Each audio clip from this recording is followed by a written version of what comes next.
Amigos, un placer recibirlos nuevamente en este espacio de entrevista de su portal de noticias Cactus 24. Les saluda Jackson Vargas, registrado en el Colegio Nacional de Periodistas bajo el número 6248. Amigos, como todos sabemos, Gustavo Petro, candidato del Pacto Histórico, y Rodolfo Hernández, candidato de la Liga de Gobernantes Anticorrupción, fueron los más votados en la primera vuelta de las elecciones presidenciales que se realizaron en Colombia el pasado 29 de mayo, como todos ya conocemos. Y quedó por fuera, en tercer lugar, ocupando el tercer lugar, el gran derrotado, podríamos decir, de la jornada, como lo fue el exalcalde de Medellín, Federico Fico Gutiérrez. Él formaba la coalición de derechas, Equipos por Colombia, a quien las encuestas, por supuesto, daban que ocuparía en teoría el segundo lugar, que en definitiva ocupó Rodolfo Hernández. Tras estos resultados, le tocará a los colombianos elegir el próximo 19 de junio entre izquierda o populismo. Esas son las alternativas que tienen los ciudadanos del vecino país, en un momento en que la política conservadora se agotó y en donde la mayoría, principalmente los jóvenes, piden un cambio significativo. Jóvenes que mayoritariamente han expresado su apoyo a Gustavo Petro. Bueno, esas son las expectativas que existen y para analizar estas expectativas, esta situación que se vive a nivel electoral en Colombia, para escoger quién conducirá en su destino en los próximos 4 años, además las implicaciones tanto en lo interno de ese país como en el contexto internacional, especialmente con las relaciones con nuestro país, Venezuela. Nos acompaña Carlos Romero, él es politólogo, doctor en ciencias políticas y profesor titular jubilado del Instituto de Estudios Políticos de la Universidad Central de Venezuela. Bienvenido, profesor. ¿Cómo estamos? A tus completas órdenes. Bueno, ya presentamos el panorama, profesor, muchas expectativas sobre estos comicios, pero vamos a recordar para nuestro público un poco para contextualizar cuáles fueron los resultados de la primera vuelta de estos comicios que se realizaron en el vecino país, los votos que sacaron los candidatos. Gustavo Petro, quien lo acompaña, Francia Márquez, él alcanzó 40.32%, es decir, 8.523.956 votos. Rodolfo Hernández, quien ocupó el segundo lugar y quien lo acompaña, Marelén Castillo, en la candidatura de la vicepresidencia, alcanzó 28.15%. Estamos hablando de 5.952.067 votos. Federico Gutiérrez, como repito, quien quedó fuera y era el gran candidato a ocupar el segundo puesto y quien iba con Rodrigo Lara, alcanzó 23.91%, es decir, un poco más de 5 millones, exactamente 5.054.993 votos. Bueno, en este sentido, profesor, ya contextualizando, recordando lo que fueron esas cifras de voto, ¿qué lectura se le puede dar de estos resultados de la primera vuelta presidencial en Colombia? ¿Por qué para la mayoría de los colombianos Gustavo Petro, quien aspira por tercera vez, por cierto, a este cargo, y Rodolfo Hernández, prácticamente un desconocido, son las alternativas para alcanzar los cambios principalmente en materia social? Bueno, en primer lugar debemos recordar que la política tradicional colombiana siempre estuvo dominada por dos grandes partidos, el Partido Conservador y el Partido Liberal. Inclusive se repartieron los gobiernos a través del Frente Nacional, instaurado en 1958 y que duró 16 años. Eso ya no está presente, es decir, las candidaturas, todas, inclusive las menores, que se presentaron en esta primera etapa de la primera vuelta presidencial, son candidaturas que representan un nuevo país, una nueva Colombia, y que de cierta manera están sepultando definitivamente el papel de dominio que ha jugado el Partido Conservador y el Partido Liberal. Por supuesto que desprendimientos del Partido Conservador y desprendimientos del Partido Liberal siempre hubo previo a estas elecciones. E inclusive tenemos el caso del presidente Álvaro Uribe, pero en términos generales no se había visto con tanta preocupación el futuro de Colombia en lo político, al ser representado en esta segunda vuelta por dos candidatos que no son del status quo. Eso es lo primero que tenemos que recordar. En segundo lugar, que hubo un 50% de abstención, que es una abstención tradicional en la dinámica electoral colombiana. Y en tercer lugar, que para mí es lo más importante, que han surgido tanto en las elecciones legislativas recientes como en esta propia dinámica electoral presidencial, nuevas caras, nuevos dirigentes, un nuevo liderazgo que se va a plasmar en cualquiera de los dos que gane en estas elecciones. Ciertamente, Federico Gutiérrez encarnó un poco la política tradicional y detrás de él los sectores conservadores y liberales estuvieron pujando esa candidatura.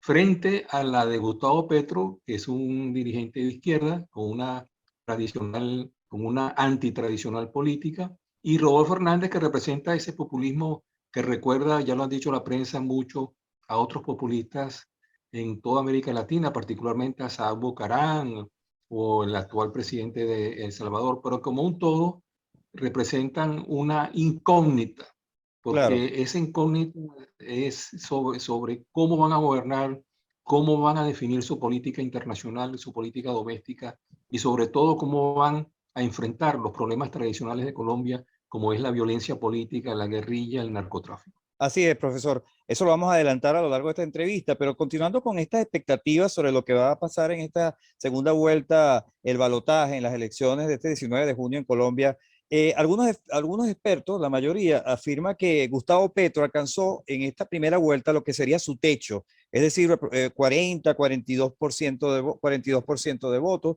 En las encuestas más recientes se habla que ha superado eso y ya está cerca del 44%.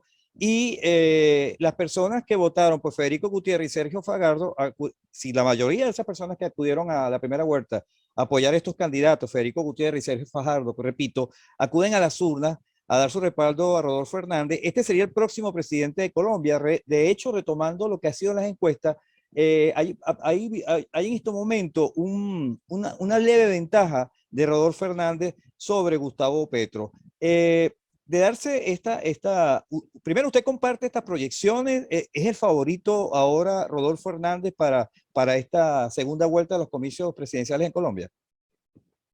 Para mí los favoritos son los dos, porque Rodolfo Hernández no sacó una votación alta, paritaria con Gustavo Petro en la primera vuelta, sacó 24%. Su mayor contribución a la dinámica política colombiana es haberle ganado a Gutiérrez, a Fico, ¿no? Así es. Pero no, está muy lejos del 40% de Gustavo Petro. Por supuesto que se ha dicho que Gustavo Petro sacó la misma votación de la vez pasada, etcétera, pero su suerte no está ligada a las adhesiones. Su suerte no está ligada a que lo apoyen algunos ex candidatos presidenciales o liderazgo político colombiano. Su suerte está atada al tema de la abstención. Si él logra convencer que haya una menor abstención y que vayan a votar por él aquellos que no votaron en la primera vuelta, entonces tendría el triunfo asegurado. Si no lo puede hacer, se quedaría estancado, pero habría que ver si Rodolfo Hernández demuestra que las actuales y recientes encuestas dicen que está superando a Gustavo Petro. Habría que ver si eso realmente es así, porque en cuanto a los resultados electorales de la primera vuelta sacó 24% y si la suma no me engaña, es aproximadamente 16% menos que Gustavo Sí, Petro. así. Ahora bien, eh, si las encuestas en general no se equivocan, las encuestas serias no se equivocan, así como dijeron al final que Fico no iba a llegar, cosa que mucha gente apostó por él, sobre todo en este ambiente polarizante venezolano, y no se equivocaron las encuestas, no se equivocaron que Gustavo Petro iba a ganar la primera vuelta, pero el cuadro de la segunda vuelta es distinto porque no es un cuadro, fíjate tú una cosa interesante, no es un cuadro polarizante, como hubiera sido un cuadro entre Gustavo Petro y Fico Gutiérrez. Este cuadro de la segunda vuelta, con estos resultados y con estos candidatos que aspiran a ganar uno de los dos, la elección presidencial, es mucho más confuso y es menos determinante su perfil. Entonces el votante puede decidir dos cosas, o vota por Rodolfo Hernández, o vota por Gustavo Petro, o no vota. Repito, para Gustavo Petro la suerte está en que la gente que no votó en la primera vuelta vaya a la segunda vuelta. Y en el caso de Rodolfo Hernández, la suerte está en que haya una abstención que le permita ganar con poco porcentaje. Bien interesante ese comentario, profesor. Más si tomamos en cuenta que usted, bueno, el punto inicial de esta conversación, cuando destacó que el 50% de la población en Colombia se abstiene de votar, pero si tomamos en cuenta que estamos en unos cambios, primero los cambios de unos resultados que nadie esperaba en el sentido de rival de Petro y toda esta expectativa donde la política tradicional de Colombia pareciera que tiene que ceder el paso. Bueno, hay que ver cómo se maneja ese 50% y precisamente quería enlazar aquí con el tema, retomando un poco lo que usted ha señalado de, bueno, de los cambios que se están dando en materia política. Podemos hablar que es el fin del uribismo, podemos hablar de que Iván Duque, su gestión y todo lo que fue su actuación frente a las recientes protestas que se dieron en ese país, fueron la principal causa de que se estén dando estos resultados a nivel comercial en Colombia. No es la principal causa, pero es una causa importante. El gobierno del presidente de Colombia fue muy malo, de Iván Duque, fue muy malo en todos los planos. Primero, no respondió a la obligación que tenía de llevar adelante los procesos de paz y profundizar en los resultados y negociaciones que se han llegado en La Habana. En segundo lugar, no pudo controlar ni la violencia ni el narcotráfico. En tercer lugar, tuvo una política exterior demasiado apegada al gobierno de los Estados Unidos y se convirtió en cuarto lugar en una especie de paladín en contra de Venezuela. Todo eso lo llevó a tener unas posiciones bastante difíciles e incomprensibles en algunos momentos. Es cierto que hay algunos esfuerzos que hizo, por ejemplo, en materia económica, en materia monetaria fundamentalmente, de mantener el peso en un ranking con el dólar aceptable. Y es cierto que tuvo una política migratoria abierta con respecto a los 2 millones de venezolanos que se encuentran en Colombia, unos de carácter legal y otros con carácter ilegal.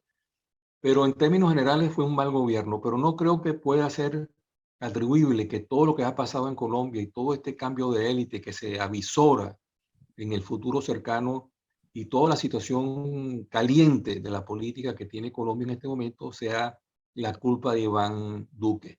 Él donde falló fundamentalmente fue que ofreció terminar con los problemas que he mencionado, pero no lo pudo hacer. Claro. No, y bueno, esa situación nos permite ahora, profesor, quisiera que en esta expectativa de los posibles resultados, a jugar con la imaginación en estos momentos. En Colombia es un país que tiene 52 millones de habitantes. ¿Qué escenario le esperaría en los temas principales si Gustavo Petro es alcalde de Bogotá o Rodolfo Hernández es alcalde de Bucaramanga? Están en la presidencia. Empecemos con Petro. ¿Cuáles son las expectativas que ofrece Petro para solucionar problemas en Colombia? ¿Qué es lo que inmediato que ocurriría en Colombia de ser Petro el que esté en la casa de Nariño? Pero curiosamente, ambos candidatos en esta segunda vuelta han coincidido en la agenda, porque es muy clara, es una agenda nacional, es una agenda sentida por todos los sectores políticos. Y yo podría decir que hay 4 puntos en la agenda básicos. Primero, controlar y reducir la violencia política en Colombia. Segundo, llevar adelante la profundización del proceso de paz que no hizo Duque. Tercero, tener una política exterior mucho más flexible con respecto a Venezuela y ambos han coincidido en que si llegan al poder, inmediatamente van a establecer las relaciones con Venezuela.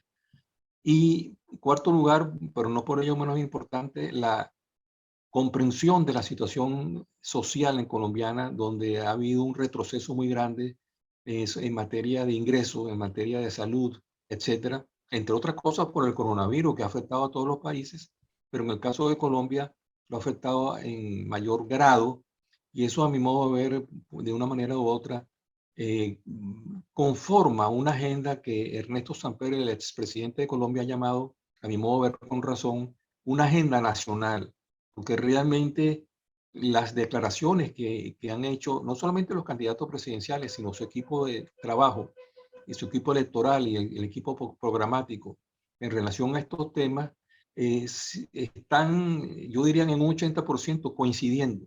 Y eso habla bien entonces de los resultados electorales. No creo que hay que tenerle miedo a un resultado electoral de cualquiera de los dos candidatos. Claro, pero hay expectativas, ¿no? No sería la misma actuación de Petro a la de Rodolfo Gutiérrez en el sentido, por ejemplo, de la guerrilla. Rodolfo Hernández. Perdón, Rodolfo Hernández en relación a la guerrilla. Maneja Sí, más la política de diálogo Petro que este señor, Rodolfo Hernández. claro, en algunos casos hay diferencias, pero yo estaba hablando en términos generales que hay una coincidencia, ¿no? Fíjate que yo no te nombré el tema guerrilla porque el tema guerrilla no entra en la agenda nacional. El tema guerrilla ha sido tratado con mucho cuidado por Gustavo Petro. A mí me da la impresión es que más le han dicho cosas a él sobre lo que él supuestamente piensa sobre el tema de la guerrilla de lo que realmente él ha venido ofreciendo como política interna al favor de la negociación. Y en el caso de Rodolfo Hernández también, yo he visto en la prensa colombiana que se han metido con él de una manera para estar que está fuera de ranking porque tiene mucha edad, que es popular el día de Bucaramanga, etcétera. Ambos han recibido, podríamos llamar, contribuciones, características que ellos mismos no han dicho. Es decir, ha habido mucha gente que habla por ellos. Y por eso que yo te decía al principio que hay una confusión muy grande entre los dos sobre no está bien definido qué es lo que quieren hacer si llegan al poder. Yo creo que Rodolfo Hernández, entre otras cosas, porque no se lo imaginó que estaba tan cerca. Y en el caso de Gustavo Petro, porque bueno, ya va por la tercera elección y lució, a mi modo de ver, y esto es una crítica de politólogo, ¿no? Claro. Lució muy cansado en la campaña electoral. Eso que tú decías al principio del techo, eso se expresó en la campaña electoral. En caso de Rodolfo Hernández es distinto. Él es un outsider y ha venido como piedra rodante creciendo en la medida en que va avanzando por la calle. Así es. Y una característica de Rodolfo Hernández es que él dice, bueno, estoy abierto a recibir todos los votos, pero no estoy abierto a establecer ninguna alianza de gobierno con ninguno de estos partidos que, bueno, que quedaron fuera de la contienda electoral.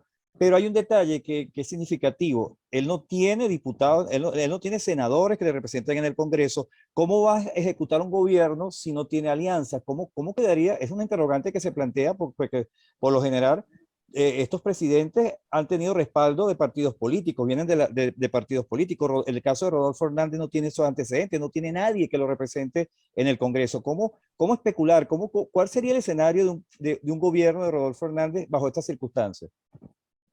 Bueno, un gobierno en minoría, pero también Gustavo Petro. No vayas a creer que Gustavo Petro domina la Cámara de Diputados y la Cámara de Senadores. Ambas, cosas, un fenómeno colombiano. Hemos hablado de la decadencia de los partidos tradicionales, pero resulta que en el Congreso reforzaron su presencia. Las bancadas más grandes en el Senado y en la Cámara de Diputados son las bancadas del Partido Conservador y del Partido Liberal. Es una cosa muy curiosa. Es decir, Gustavo Petro tiene, igual que Rodolfo Fernández, enormes dificultades si gana la presidencia uno de los dos, de llevar adelante el proyecto legislativo porque van a tener que negociar o se van a enfrentar al dominio. Pero eso no es la primera vez que pasa en América Latina. Recientemente lo hemos visto en Perú, en que ha sido lo que llaman gobiernos minoritarios en los mismos Estados Unidos. En algunas ocasiones los presidentes, sobre todo los presidentes demócratas, han gobernado con Cámara de Senadores y Cámara de Representantes dominadas por el Partido Republicano. Y en Europa hemos visto a veces, por ejemplo, el gobierno de Mitterrand se vio obligado a convivir con el primer ministro, que a su vez había sido elegido por mayoría parlamentaria de los gaullistas, de los seguidores de Charles de Gaulle, a Jacques Chirac. Y después le tocó igual a Jacques Chirac aceptar que Lionel Jospin, dirigente en ese momento del Partido Socialista, iba a ser primer ministro. Entonces, en términos generales, sería un gobierno con minoría parlamentaria y ahí tendría entonces que entrar el proceso de negociación entre ambos sectores. Así es.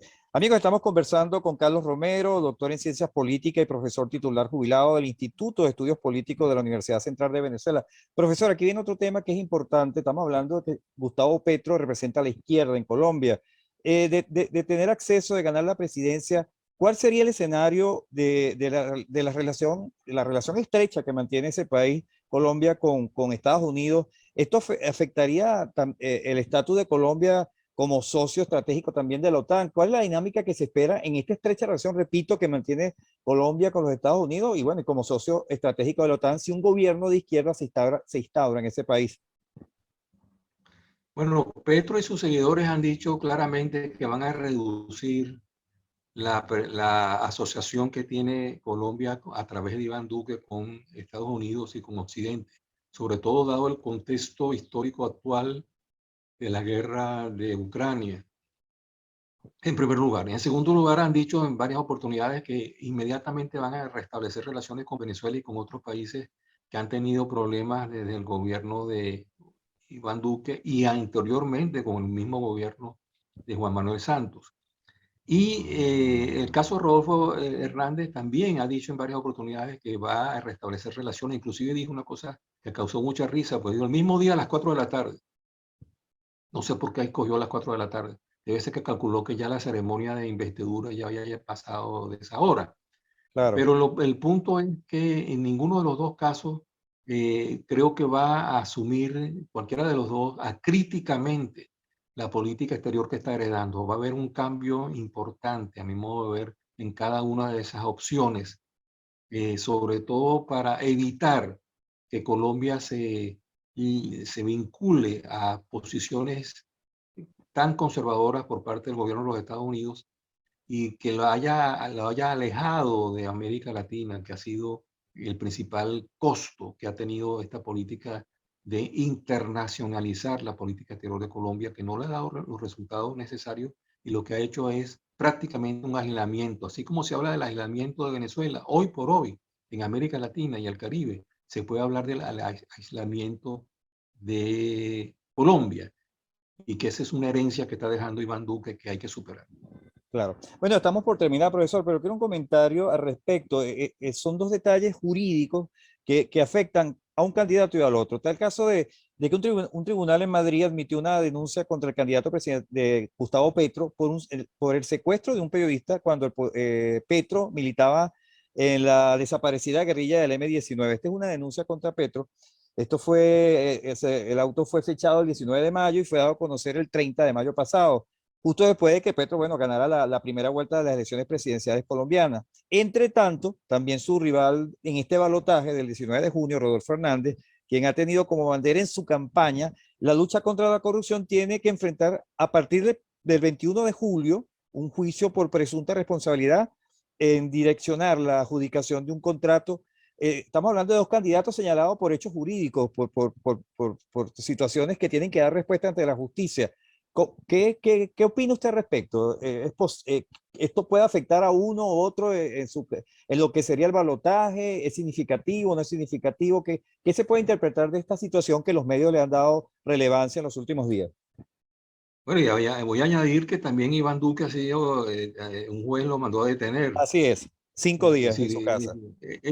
esos son, a mi modo de ver, argumentos que no tienen peso en el resultado electoral. Lo que buscan es descalificar a ambos candidatos.